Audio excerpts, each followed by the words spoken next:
Good morning 8th class. आज की हमारी वर्कशीट है वर्कशीट नंबर 6।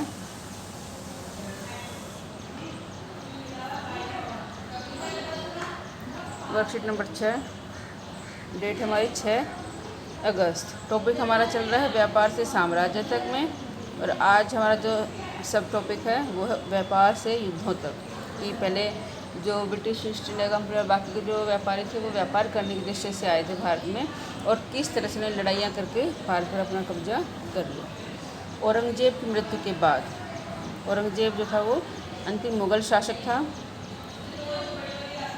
जो अकबर का वंशज था। इसकी मृत्यु हुई थी 1707 ईस्वी में। इसके बाद मुग़ल शासन कमज़ोर हो गया था और क्षेत्रीय शासक जो वहाँ के क्षेत्रीय छोटे छोटे राजा थे अपनी ताकत दिखाने लगे। बंगाल के नवाब ने ईस्ट इंडिया कंपनी को रियायतें देने से मना कर दिया। ईस्ट इंडिया कंपनी जो थी व्यापार में छूट चाहती थी, जो बंगाल के नवाब ने मना कर दी, और व्यापार के अधिकार के बदले नजराने मांगे। नजराने मतलब उपहार, कि अगर आप व्यापार करोगे तो उसके बदले में तुम्हें हमें उपहार देना पड़ेगा। साथ ही सिक्के ढालने और किलेबंदी बढ़ाने से भी रोक दिया। जो ईस्ट इंडिया कंपनी थी वो वहाँ पर सिक्के नहीं बना सकती थी और किलेबंदी नहीं बढ़ा सकती थी, इससे भी रोक दिया। किसने? बंगाल के नवाब ने। कंपनी और बंगाल के नवाब के बीच टकराव बढ़ता गया। जब वो बंगाल के नवाब ने ईस्ट इंडिया कंपनी को रोक दिया तो जाहिर सी बात है टकराव बढ़ेगा ही। सन 1756 में अलीवर्दी खां की मृत्यु के बाद सिराजुद्दौला बंगाल के नवाब बने। ये बंगाल के नवाब थे जिन्होंने इतनी पाबंदियाँ लगाई थी।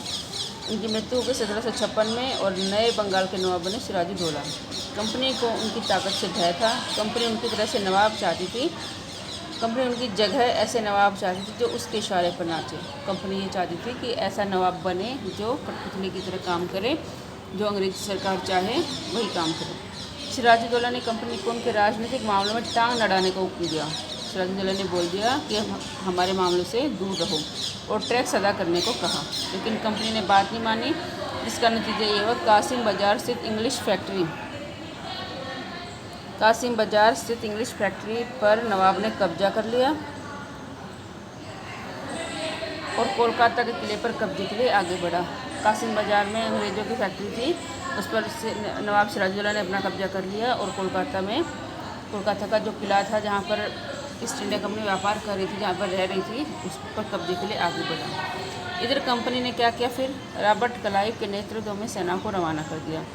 कंपनी ने इसको नेता बनाकर रॉबर्ट क्लाइव को सेना को रवाना कर दिया। किससे युद्ध करने के लिए? बंगाल के नवाब से।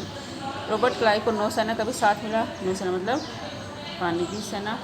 इस तरह कंपनी और सिराजुद्दौला के बीच सन 1757 में प्लासी का युद्ध हुआ। प्लासी एक जगह का नाम है।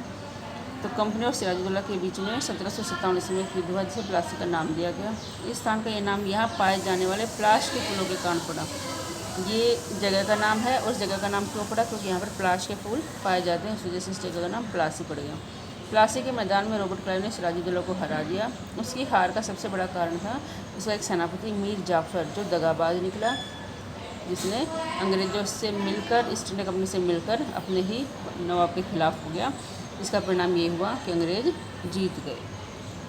सिराजुद्दौला को मार दिया गया और मीर जाफ़र को नवाब बना दिया। अब जो ये अंग्रेज़ों कहे में काम कर रहा था, इसको नवाब बना दिया गया। इसके बाद कंपनी ने मीर जाफ़र को हटाकर मीर कासिम को नवाब बनाया, लेकिन जल्दी ही कंपनी उससे भी असंतुष्ट हो गई। अब जैसा कंपनी को गुलाम चाहिए था ये वैसा नहीं बन पाया, तो इसको भी हटा दिया, मीर कासिम को बना दिया। लेकिन मीर कासिम भी अंग्रेज़ों की गुलामी नहीं कर पाया सही ढंग से, तो उसको भी हटा दिया।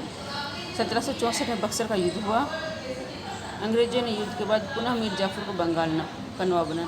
तो दो युद्ध हुए, एक 1757 का प्लासी का युद्ध जो कंपनी और सिराजुद्दौला के बीच में हुआ, जिसमें सिराजुद्दौला मारा गया। दूसरा युद्ध हुआ बक्सर का युद्ध, जो 1764 ईस्वी में हुआ। किसके बीच हुआ? कंपनी और मीर कासिम के बीच में हुआ, जिसमें मीर कासिम को मार दिया गया। फिर से मीर जाफ़र को बना दिया बंगाल का नवाब, इसको, जो दगाबाज था। उसकी मृत्यु के बाद 1765 में मुग़ल बादशाह ने कंपनी को ही बंगाल की दीवानी भू राज्यों से वसूल करने का अधिकार दे दिया। इस तरह कंपनी खुद ही नवाब बन बैठी। फिर 1765 ईस्वी में इसकी भी मृत्यु हो गई। तो जो मुग़ल बादशाह बना हुआ था उस टाइम पर, उसने कंपनी को ही बंगाल से, पश्चिम बंगाल जो है उससे भू राजस्व, ज़मीन का कर वसूलने की अनुमति दे दी, जिसके बाद कंपनी नवाब बन बैठी। इस तरह से एक कंपनी ने वहाँ के बंगाल के नवाबों के साथ युद्ध करके जीतकर बंगाल पर अपना आधिपत्य स्थापित कर लिया। क्वेश्चन है, दीवानी अधिकार से आप क्या समझते हैं? जो ज़मीन पर जो अधिकार होता है वो दीवानी अधिकार कहलाता है। बाकी विस्तृत वर्णन आप वर्कशीट से देखे करेंगे। बंगाल के नवाबों और ईस्ट इंडिया कंपनी के बीच किन किन बातों पर विवाद था, या क्या कारण थी, कोई भी तरीके से पूछा जा सकता है। सिराजुद्दौला की हार का मुख्य कारण क्या था? उसका जो सैनिक था उसकी गद्दारी। कंपनी किस प्रकार खुद नवाब बैठी नवाबों को मारकर वो वहाँ पर उसने अपना आधिपत्य कर लिया। क्वेश्चन बाकी है तो मैंने सिर्फ ऐसे बताया है, आपको स्वयं करेंगे आप क्वेश्चन, ठीक है। तो आज की वर्कशीट में इतना ही।